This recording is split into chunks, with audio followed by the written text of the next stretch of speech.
President of the United States, accompanied by crew of the Space Shuttle Discovery.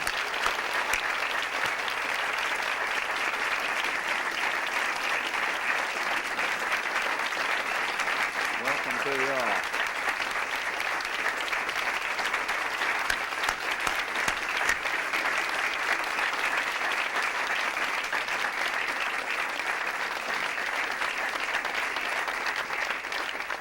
Thank you all. Dr. Fletcher and Admiral Truly, Commander Mike Coates and crew, friends and families. First, let me just take a second to salute Dr. Fletcher, whose name has become almost synonymous with NASA's.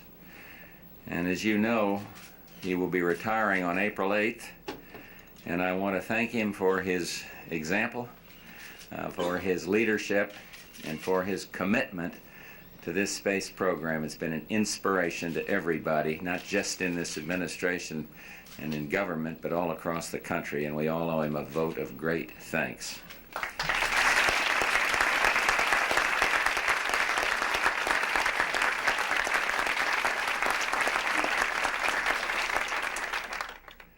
And I think Jim, like these gentlemen with me, show that America is a nation, a family, and there are moments when we celebrate as a family would, moments of remembrance and moments of pride. And last Saturday, nearly 500,000 people welcomed these gentlemen's return to Andrews, Freudian slip, Edwards Air Force Base, and they were there to pay America's respects to your courage and to your enterprise. And today we too salute the story that you've written. You've shown once again that teamwork works. And in a sense, though, your triumph is personal. After all, it's you who braved the elements and performed the tasks which made this mission such a success. But in a larger sense, the story of discovery is as American as opening day, timeless as our history. And it says that to Americans, nothing lies beyond our reach. It speaks to our capacity to dare and to dream the impossible.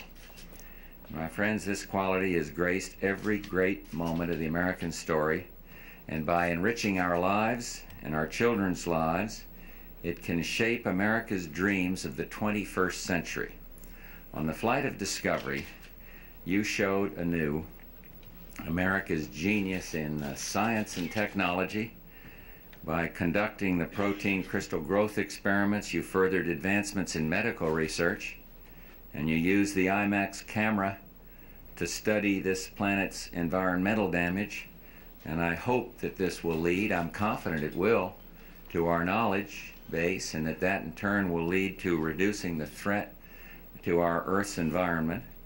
And you launch a TDRS satellite, which completes the satellite communications network that will allow us more effectively and efficiently to relay data from all of our scientific satellites to Earth. And in short, you showed exactly where we are going and why. And we're exploring the new horizons of this nation's technological future. For as Americans, we are driven always by a restlessness to do better.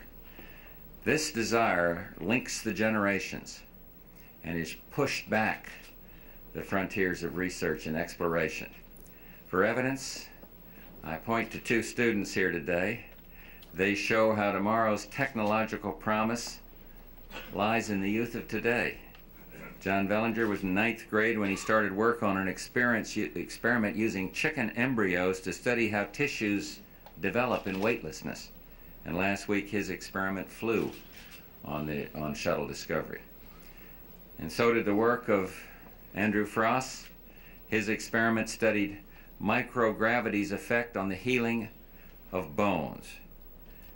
John and Andrew show how America's future will depend in space and on Earth on our most precious resource, our youth. You know, Adlai Stevenson once spoke of the majesty, the awful majesty of outer space. This voyage of shuttle of the Shuttle Discovery is over, but its spirit lives, linking the majesty of outer space with the greatness of America. And we're going to forge even stronger links as we reaffirm our commitment to the shuttle program, as our science missions open up new knowledges, new horizons of knowledge, and as space station freedom symbolizes the promise of man.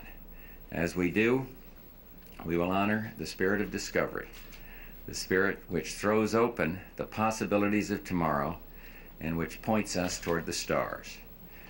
Gentlemen, your mission is accomplished. Your nation says, well done. Thank you. God bless you. And God bless America. Thank you, fellas. John, congratulations.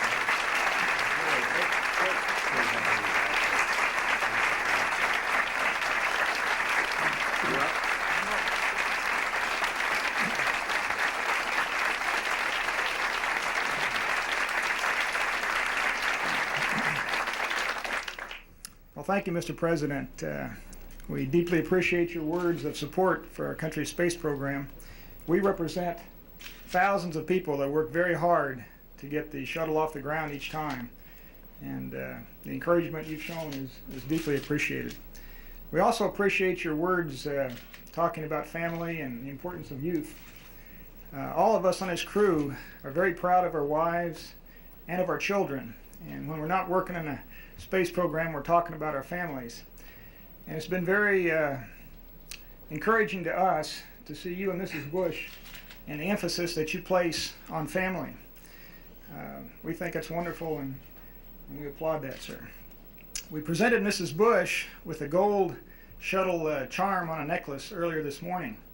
When it became obvious that we would be flying the first flight of this administration, we had a lot of discussion about what to fly for the president. And it became apparent quickly that we really wanted to fly something for Mrs. Bush as well. She's obviously a very special lady, and she's very special to us. And we presented that with her this morning, and we'd like to thank you for a very special First Lady.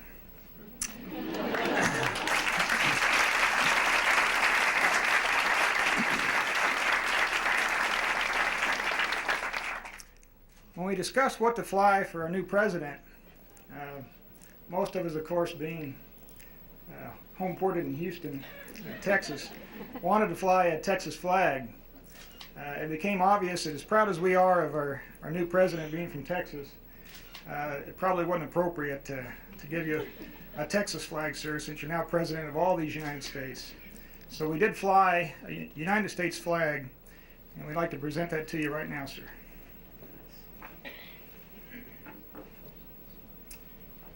With it goes this plaque. It says, presented to the President of the United States of America, George Bush. This United States flag was flown in the official flight kit aboard the Orbiter Discovery, STS-29, March 13th through 18th, 1989. And each of the crew members has signed it. Sir, thank you very much. Well, thank you. What a special trip. That actually went. Thank you all. I'm going to get the wives to come up. Come on up here, ladies, so they can get a fitting group picture here. Pick out a husband. Pick a husband and we'll have these pictures taken. Very nice. Did you also know that you have a I'd like to ask the members of Congress that are here to come and say hello to these gentlemen before they head on back to Houston, Texas, which I understand they're fixing to do right after this. Sure. So I see some right here. Come on, you guys. Jim, Amy, Senator, come on. We'll just say a quick hello to these people, because I don't know if they're going to have the chance that Congress is out to go up to the Hill. Is Jim Sensenbrenner here? Chairman, this is the chairman, man. Be nice to this guy.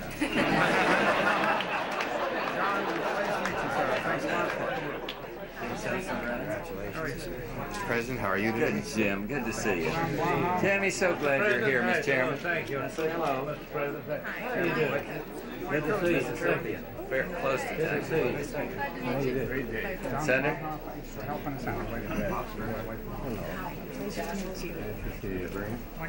Nice to see you, sir.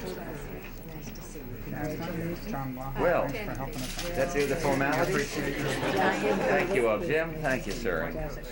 Well done to all you and Dick and all the rest of us. That's wonderful.